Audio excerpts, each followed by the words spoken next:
Hey, developing this morning, got to talk about weather now. At least one person is dead, and a state of emergency is in effect along the Hudson River Valley in New York after torrential rain, flooding. Look at some of this video that people are catching on their cell phones. A flood watch in New York City just ended this morning. This video showing these cars submerged on Sunday in Stony Point as flash flood warnings were issued really across the Northeast. That's where we find Michelle Ross from our NewsNation station in New York, who's been tracking the latest conditions there on the ground for us. What are you seeing at this hour?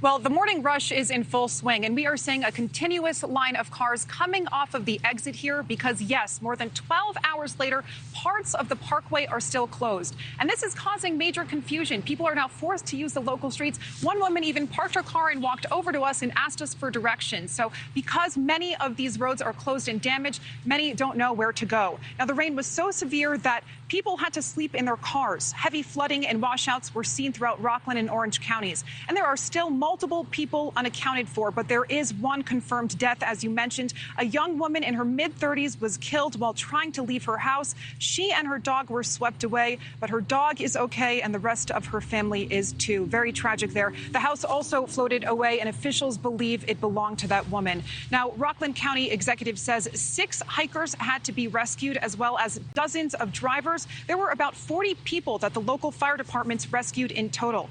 Tens of millions of dollars are expected in damage, with significant damage to the rail tracks, which, of course, disrupting public transportation. But help is being provided already. An emergency shelter has been set up by the American Red Cross. And it's important to note that if you don't live in a coastal flooding zone, that doesn't necessarily mean that you are okay. Your home and your life can still be in danger from rain flooding.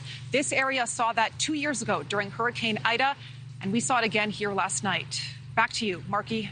Yeah, thinking of everybody impacted by that storm, those rains, the flooding this morning. Michelle Ross, thank you. Thank you for watching. Go to newsnationnow.com to find News Nation on your television provider. And don't forget to click the red subscribe button below to get more of News Nation's fact-driven, unbiased coverage.